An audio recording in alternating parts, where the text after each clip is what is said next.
ಮತಗಳ ಚೋರಿ ಆಗ್ತಾ ಇರೋದನ್ನು ಎಲ್ಲರೂ ಹೇಳ್ಕೊಂಡು ಬಂದರು. ಈಗ ಮತದಾರರನ್ನೇ ಕರೀತಾ ಇದ್ದಾರೆ. ಚರಿತ್ರೆ ಸರಿಯಾಗಿ ತಿಳ್ಕೊಳ್ಳದೆ ಇದ್ದರೆ ಅವೆಲ್ಲನೂ ಹೇಳಿದ್ದೆಲ್ಲ ಸರಿ, ವಾಟ್ಸಾಪ್ ಯೂನಿವರ್ಸಿಟಿ ಅಂತಾರಲ್ಲ ಅದೆಲ್ಲ ಸರಿ ಅಂತ ಸ್ವೀಕರಿಸ್ಬಿಡ್ತಾರೆ. ಹಾಗಾಗಿ ಅದು ಅನಾಹುತಗಳಿಗೆ ಹೆಚ್ಚಿಗೆ ಎಡೆ ಮಾಡುತ್ತೆ. ಅವರು ಮೊದಲಿಂದ ಹೇಳ್ಕೊಂಬಂದಿರೋದು ಕಾಂಗ್ರೆಸ್ ಮುಕ್ತ ಭಾರತ ಅಂತ.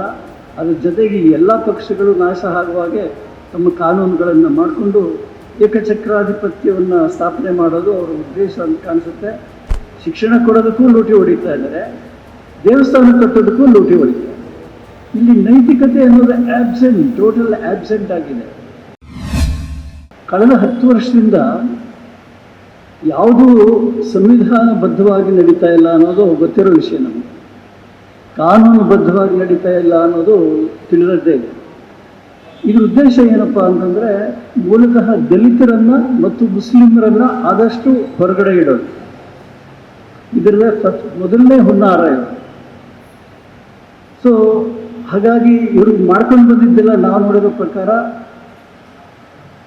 ಮತಗಳನ್ನು ಕದೀತಾ ಬಂದು ಮತಗಳ ಚೋರಿ ಆಗ್ತಾ ಇರೋದನ್ನು ಎಲ್ಲರೂ ಹೇಳ್ಕೊಂಡು ಬಂದರು. ಈಗ ಮತದಾರರನ್ನೇ ಕದೀತಾ ಇದ್ದಾರೆ. ಮತಗಳ ತನ ಆಯಿತು, ಈಗ ಮತದಾರರನ್ನೇ ಕದಿಯೋ ಕೆಲಸ ನಡೀತಾ ಇದೆ. ತಮ್ಮ ಮತದಾರರನ್ನ ತಾವೇ ಸೃಷ್ಟಿ ಮಾಡ್ಕೋತಾ ಇದ್ದಾರೆ ಅನ್ನೋ ಒಂದು ಮಾತನ್ನು ನಮ್ಮ ಯೋಗೇಂದ್ರ ಯಾದವ್ ಹೇಳಿದರು. ನಮ್ಗೆ ಯಾರು ಓಟ್ ಹಾಕಬೇಕು ಅವ್ರು ಮಾತ್ರ ಇರಬೇಕು. ಇದು ಎಂಥ ಭಯಾನಕವಾಗಿದೆ ಈ ಸಿಚುವೇಶನ್ ಅಂದರೆ ಈ ದೇಶದಲ್ಲಿ.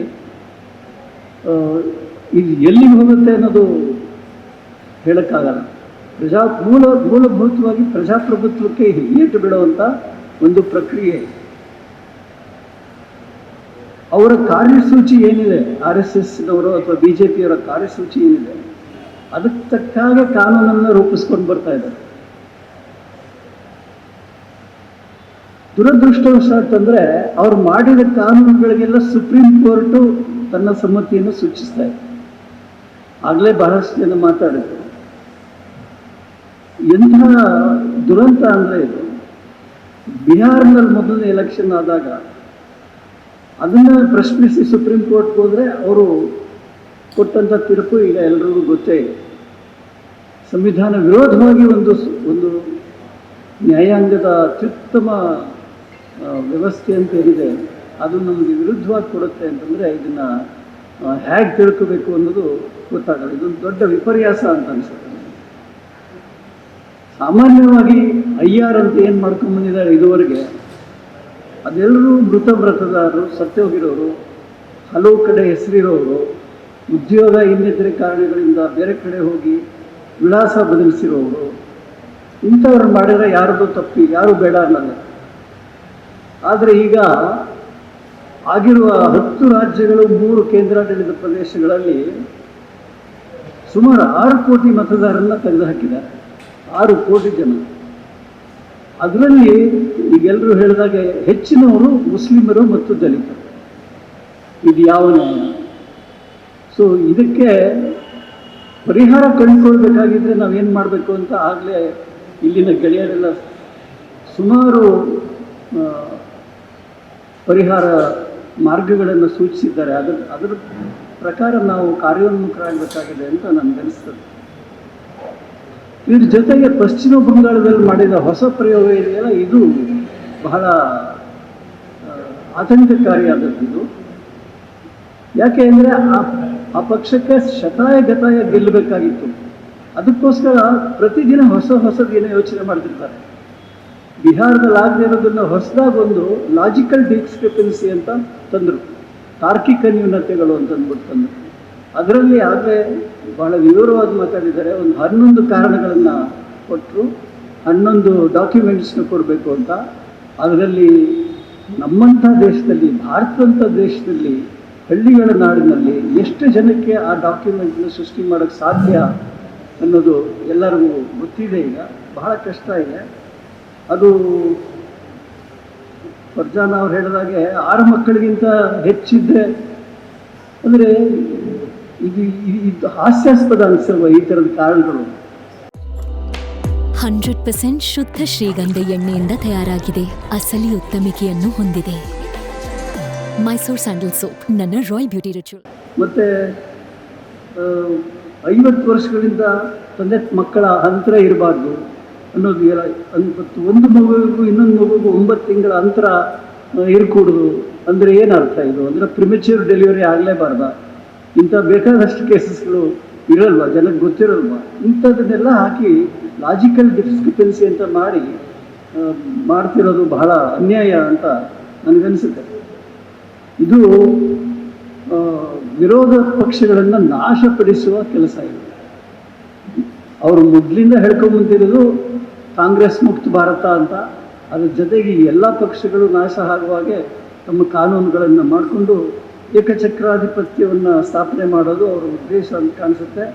ಅಲ್ಲಿ ಉಳಿದಿರೋದು ಒಂದೇ, ಅದು RSSನ ಕಾರ್ಯಸೂಚಿ ಮನುಸ್ಮೃತಿಯನ್ನು ಜಾರಿ ಮಾಡೋದೇ ಅಂತ ಕಾಣಿಸುತ್ತೆ. ಅದಕ್ಕೆ ನಾವೆಲ್ಲರೂ ಸೇರಿ ತಡೆ ಒಡ್ಡಬೇಕಾದ ಅನಿವಾರ್ಯತೆ ಇದೆ.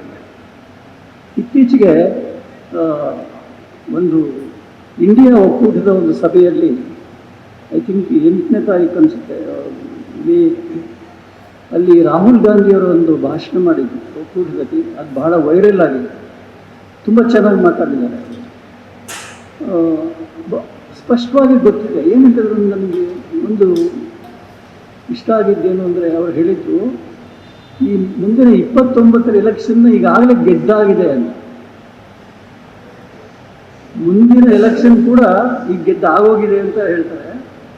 ಮತ್ತು ಅದಕ್ಕೇನು ನಾವು ಮಾಡಬೇಕಾಗಿರೋದೇನು ಅಂದರೆ ರೆಸಿಸ್ಟೆನ್ಸ್ ಫಂಕ್ಷನ್ಸ್ ಅಂತ ಹೇಳ್ತಾರೆ.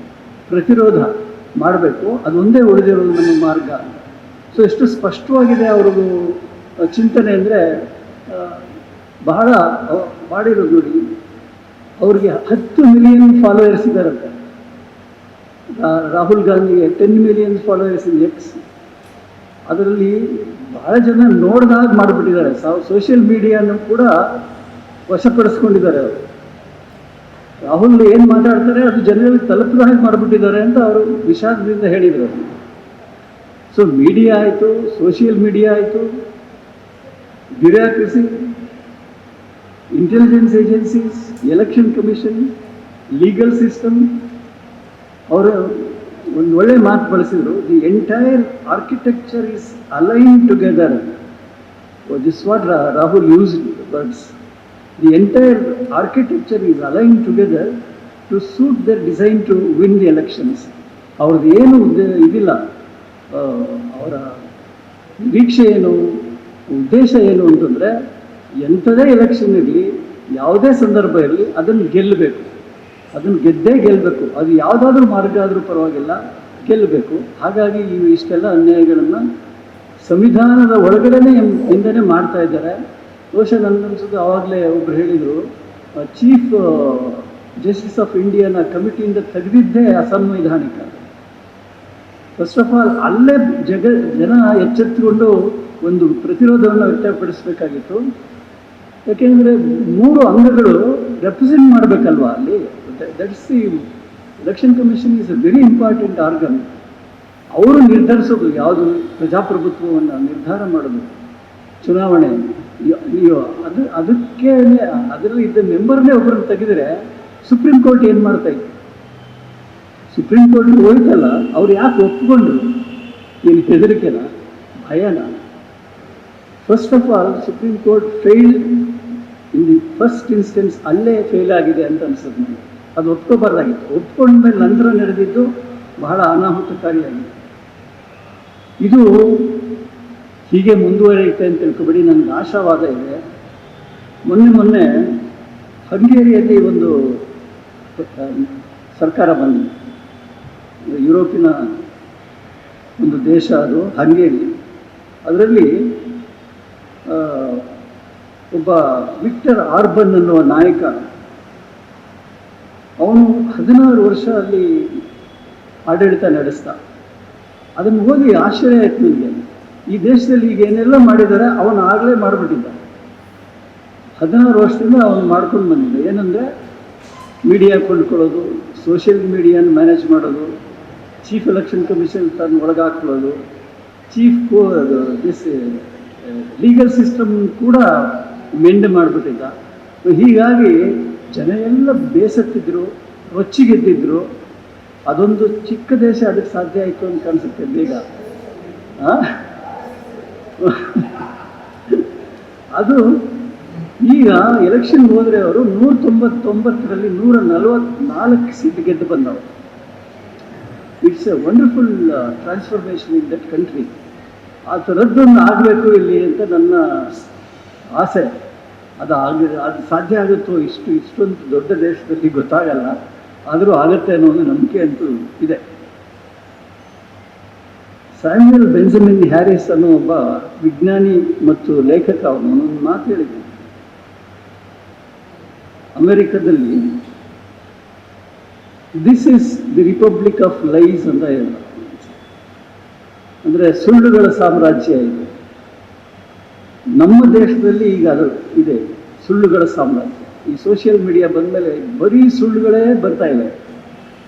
ಅದನ್ನು ಪುಷ್ಟೀಕರಿಸೋದು ಮಾಧ್ಯಮಗಳಿವೆ. ಸೊ ಆಗಲೇ ಬಹಳ ಜನ ಮಾತಾಡಿದರು, ಸಾಮಾನ್ಯರಿಗೆ ತೀರಾ ಸೀರಿಯಸ್ ಆಗಿ ಓದು ಇಲ್ಲದೆ ಇರೋರಿಗೆ, ಚರಿತ್ರೆ ಸರಿಯಾಗಿ ತಿಳ್ಕೊಳ್ಳದೆ ಇದ್ದರೆ ಅವೆಲ್ಲನೂ ಹೇಳಿದ್ದೆಲ್ಲ ಸರಿ, ವಾಟ್ಸಾಪ್ ಯೂನಿವರ್ಸಿಟಿ ಅಂತಾರಲ್ಲ ಅದೆಲ್ಲ ಸರಿ ಅಂತ ಸ್ವೀಕರಿಸ್ಬಿಡ್ತಾರೆ. ಹಾಗಾಗಿ ಅದು ಅನಾಹುತಗಳಿಗೆ ಹೆಚ್ಚಿಗೆ ಎಡೆ ಮಾಡುತ್ತೆ. ಈಗ ಎಷ್ಟು ಸುಳ್ಳು ಬರ್ತಾ ಇದೆ ಅಂತಂದರೆ, ಮೊನ್ನೆ ಒಂದು ನೋಡಿದೆ, ಒಂದು ಹೆಚ್ಚು ಕಡಿಮೆ ಸಣ್ಣ ಹುಡುಗಿಯವಳು ನಮ್ಮ ದೇಶದಲ್ಲಿ ಸತಿ ಪದ್ಧತಿ ಇರಲೇ ಇಲ್ಲ ಅಂತ ಇದೆ. ನನಗೆ ಆಶ್ಚರ್ಯ ಆಯಿತು. ಇದು ಇತ್ತೀಚಿನ ಚರಿತ್ರೆ ಮತ್ತು ನಮ್ಮಲ್ಲಿ ಬಂದ ಲಾರ್ಡ್ ಬೆಂಟಿಂಗ್, ವಿಲಿಯಂ ಬೆಂಟಿಂಗ್ ಅವನು ತೆಗೆದ ಅದನ್ನ ರಾಜಾರಾಮ್ ಮೋಹನ್ ರಾಯ್ ಅವರು ಒತ್ತಾಸೆ ಇತ್ತು ಅಂತೆಲ್ಲ ಓದ್ತಿದ್ದಾರೆ ನಮ್ಮ ಹಿಸ್ಟ್ರಿಯಲ್ಲಿ. ಇರಲೇ ಇಲ್ಲ ಅಂತ ಹೇಳ್ತಾರೆ. ಇದೇನು ಮತ್ತು ಇನ್ನೊಂದು ಬಂತು, ಅದೇ ಥರ ಸುಳ್ಳುಗಳು ಬರ್ತಿರ್ತವೆ. ಒಂದು ಪಾಸ್ ಆಗ್ತಿರುತ್ತಲ್ಲ ಫೇಸ್ಬುಕ್ ನೋಡೋರಿಗೆ, ಒಬ್ಬ ಹೇಳ್ತಾನೆ ಕೇರಳ ಉತ್ತರ ಪ್ರದೇಶಕ್ಕಿಂತ 10 ವರ್ಷ ಹಿಂದೆ ಇದೆ. ಇದು ನಗಬೇಕೋ ಅಳಬೇಕೋ ಈ ಥರ ವಿಚಾರಗಳೆಲ್ಲನೂ ಸೋಷಿಯಲ್ ಮೀಡಿಯಾದಲ್ಲಿ ಬಿಡ್ತಾ ಇದ್ದಾರೆ. ಈಗ ಸುಳ್ಳಿನ ಗಣರಾಜ್ಯ ನಮ್ಮದು ಅಂತ, ಭಾರತ ಈಗ ಸುಳ್ಳಿನ ಗಣರಾಜ್ಯವಾಗಿದೆ ಅಂತ ನಿಸ್ಸಂಶಯವಾಗಿ ನಾವು ಹೇಳಬಹುದು. ಹಾಗೆ ಇದೆಲ್ಲ ಮಾಡ್ತಿರೋರು ಯಾರಪ್ಪ ಅಂತಂದರೆ, ಒಂದು ಅಲ್ಪಸಂಖ್ಯಾತ ಸಮುದಾಯ ಮತ್ತು ಒಂದು ವರ್ಗ, ಅವರೆಲ್ಲ 2 ರೂಪಾಯಿ ಇದೆಲ್ಲ ವಾಟ್ಸಪ್ನ ಕೊಟ್ಟು ಮಾಡಿಸ್ತಾರೆ ಅಂತ ಅದಕ್ಕೆಲ್ಲನೂ ಮಾಧ್ಯಮದವರು ಘೋಷಿಸ್ತಾ ಇದ್ದಾರೆ. ನನಗಿನ್ನೊಂದು ಏನು ಹೇಳಬೇಕು ಅಂತಂದರೆ, 2020ರಲ್ಲಿ ಅಮೆರಿಕದ ಮಿನಿಯಾಪೋಲಿಸ್ ಅನ್ನೋ ಒಂದು ಊರಲ್ಲಿ ಜಾರ್ಜ್ ಫ್ಲಾಯ್ಡ್ ಅನ್ನೋ ಕಪ್ಪು ವರ್ಣೀಯನ್ನು ಕೊಲೆ ಮಾಡಿದ್ರು. ಯಾರಂದರೆ ಪೊಲೀಸ್ನವ್ರು ಕೊಂದು ಹಾಕಿದ್ರು. ಅವನು ಹಿಡ್ಕೊಳಕ್ಕೆ ಹೋಗಿ ಏನೋ ಅವನು ಉಸಿರಾಡೋಕ್ಕಾಗಲ್ಲ ಅಂತ ಹೇಳ್ತಿದ್ರು, ಬಿಡಲಿಲ್ಲ, ಮತ್ತೆ ಅದನ್ನೇ ಸುತ್ತೋದ್ರು. ಆಮೇಲೆ ಅಲ್ಲಿ ಬ್ಲ್ಯಾಕ್ ಲೈವ್ಸ್ ಮ್ಯಾಟರ್ಸ್ ಅಂತ ಒಂದು ಚಳುವಳಿನೇ ಆಯಿತು ದೊಡ್ಡದಾಗಿ. ಇಡೀ ಅಮೆರಿಕದಲ್ಲಿ ಬ್ಲ್ಯಾಕ್ ಲೈವ್ಸ್ ಮ್ಯಾಟರ್ ಅಂತಂದ್ಬಿಟ್ಟು ಒಂದು ಚಳುವಳಿನೇ ಆಯಿತು. ಚಳುವಳಿ ಆದ ನಂತರ ಮಿನಿಯಾಪೋಲಿಸ್ನ ಮೇಯರ್ ಇದ್ದಾನಲ್ಲ, ಮೇಯರು ಸಾರ್ವಜನಿಕವಾಗಿ ಬಂದು ಬೀದಿಯಲ್ಲಿ ಬಂದು ಮಂಡಿಯೂರಿ ಕುಳಿತು, ಈ ಲಿಟ್ರಲಿ ನೆಲ್ಟ್ ಡೌನ್ ಕುಳಿತು ಸಾರ್ವಜನಿಕವಾಗಿ ಕ್ಷಮೆ ಕೇಳ್ದ. ನಾವು ಮಾಡಿದ ತಪ್ಪು, ಕಪ್ಪು ವರ್ಣೀಯದವರು ಮಾಡಿದ ತಪ್ಪು, ನಾನು ಕ್ಷಮೆ ಕೇಳ್ತೀನಿ. ಅದೊಂದು ನೈತಿಕತೆ ರಾಜಕಾರಣದಲ್ಲಿ ಇಲ್ಲದಿದ್ದರೆ ಇದು ಯಾವುದು ಒಳ್ಳೆಯ ಪ್ರಜಾಪ್ರಭುತ್ವ ಅಂತ ಅನ್ನಿಸ್ಕೊಳ್ಳಲ್ಲ. ಇತ್ತೀಚೆಗೆ ನೇಪಾಳದಲ್ಲಿ ಅಲ್ಲಿ ಒಂದು ಹೊಸ ಸರ್ಕಾರ ಬಂದಿದೆ, ಎಲ್ಲೂ ಜನ್ಸಿ ಬಂತು, ಮತ್ತು ಯುವಕರು ಬಂದಿದ್ದಾರೆ ಅಧಿಕಾರಕ್ಕೆ. ತುಂಬ ಜನ ಎಲ್ಲ PhD ಹೋಲ್ಡರ್ಸು, ಪೋಸ್ಟ್ ಗ್ರ್ಯಾಜುಯೇಟ್ಸ್ ಎಲ್ಲ ಇದ್ದಾರೆ ಅಲ್ಲಿ ಮಂತ್ರಿಗಳು. ಅಲ್ಲಿನ ಪ್ರೈಮ್ ಮಿನಿಸ್ಟರು ಇತ್ತೀಚೆಗೆ ಒಂದು ಸ್ಟೇಟ್ಮೆಂಟ್ ಕೊಟ್ಟರು, ನಮ್ಮ ದೇಶದಲ್ಲಿ ಹಿಂದೂಗಳಲ್ಲಿ ಅಸ್ಪೃಶ್ಯರಿದ್ದಾರೆ, ಅಸ್ಪೃಶ್ಯತೆ ಆಚರಣೆಯಿಂದ ಬಹಳ ನೊಂದಿದ್ದಾರೆ, ಅವರು ತುಂಬ ಅನ್ಯಾಯ ಆಗಿದೆ, ಅವರಿಗೆ ನಾನು ಈ ಮೂಲಕ ಕ್ಷಮೆ ಯಾಚಿಸ್ತೀನಿ ಅಂತ ಕೇಳಿದೆ. ನನಗೆ ಭಾಳ ಆಶ್ಚರ್ಯ ಆಯಿತು. ಇದೊಂದು ಒಳ್ಳೆಯ ಸಂಕೇತ ಅಲ್ವಾ ಅಂತ. ಇದನ್ನು ಭಾರತದಲ್ಲಿ ಯಾರಾದರೂ ಮಾಡೋಕ್ಕೆ ಸಾಧ್ಯನಾ? ಭಾರತದಲ್ಲಿ ನಮ್ಮ ಪ್ರೈಮ್ ಮಿನಿಸ್ಟರ್ ಬಂದು ಅಸ್ಪೃಶ್ಯರಿಗೆ ಎಷ್ಟೊಂದು ಅನ್ಯಾಯ ಆಗಿದೆ, ಇಷ್ಟು ಶತಮಾನಗಳ ಕಾಲ ತೊಂದರೆ ಕೊಟ್ಟಿದ್ದೀವಿ ನಾವು, ನೊಂದಿದ್ದಾರೆ ಅವರು, ಅವರಿಗೋಸ್ಕರ ನಾನು ಕ್ಷಮೆ ಕೇಳ್ತೀನಿ ಅಂತ ಯಾರಾದರೂ ಅಂತಾರೆ? ಇದು ಸಾಧ್ಯನೇ ಇಲ್ಲ ಬಿಡಿ. ನಾವು ಇದು ಈ ರೀತಿ ರಾಜಕೀಯದಲ್ಲಿ ನೈತಿಕತೆ ಇಲ್ಲದಿದ್ದರೆ ಸಾಧ್ಯ ಆಗಲ್ಲ. ಈ ನೈತಿಕತೆ ಕಳ್ಕೊಂಡಿರುವ ನಾವು ಸುಮಾರು 250 ವರ್ಷಗಳ ಕಾಲ ಬ್ರಿಟಿಷರ ಕೈಯಲ್ಲಿ ಆಳಿಸ್ಕೊಂಡ್ವಿ. ಅವರಿಂದ ಏನು ಕಲ್ತೀವಿ ನಾವು? ಶಿಸ್ತು ಕಲ್ತಿದೀವ? ಅವ್ರು ಹೆಂಗೆ ಶಿಸ್ತಿದ್ದಾರೆ, ಶಿಸ್ತಿನಲ್ಲಿದ್ದಾರೆ. ಬರೀ ಬೈತಾ ಇದ್ದೀವಿ ನಾವು. ಲೂಟಿ ಹೊಡ್ಕೊಂಡು ಹೋಗಿದ್ದಾರೆ ಅಂತ ಬೈತಾ ಇದ್ದೀವಿ. ಆದರೆ ಅವರಿಂದ ಏನು ಕಲ್ತಿದ್ದೀವಿ ನಾವು ಅಂತ ಯಾರಿಗೂ ಹೇಳ್ತಾ ಇಲ್ಲ. ಅವ್ರು ಬರೆದಿದ್ರೆ ಅಂಬೇಡ್ಕರ್ ಅವರು ಗುರು ಅಂತ ಹೇಳಿದ ಜ್ಯೋತಿಬಾ ಫುಲೆ ನಮ್ಗೆ ಸಿಗ್ತಾ ಇದ್ರ? ಅವ್ರ ಪಕ್ಕದ ಮನೆಯಲ್ಲಿದ್ದ ಒಬ್ಬ ಮಿಷನರಿ ಪಾಸ್ಟರ್ ಅವ್ರನ್ನ ಕರ್ಕೊಂಡೋಗಿ ಶಾಲೆಗೆ ಸೇರಿಸದೇ ಇದ್ರೆ ಅವರು ವಿದ್ಯೆ ಕಲಿತಿದ್ರ? ಶೂದ್ರಿಗೆ ವಿದ್ಯೆ ಸಿಗ್ತಾ ಇತ್ತ? ಸಾವಿತ್ರಿ ಫುಲೆ ನಮ್ಗೆ ಸಿಗ್ತಾ ಇದ್ರ? ಇದನ್ನ ಯಾರೂ ನೆನೆಸ್ಕೊಳ್ಳಲ್ಲ.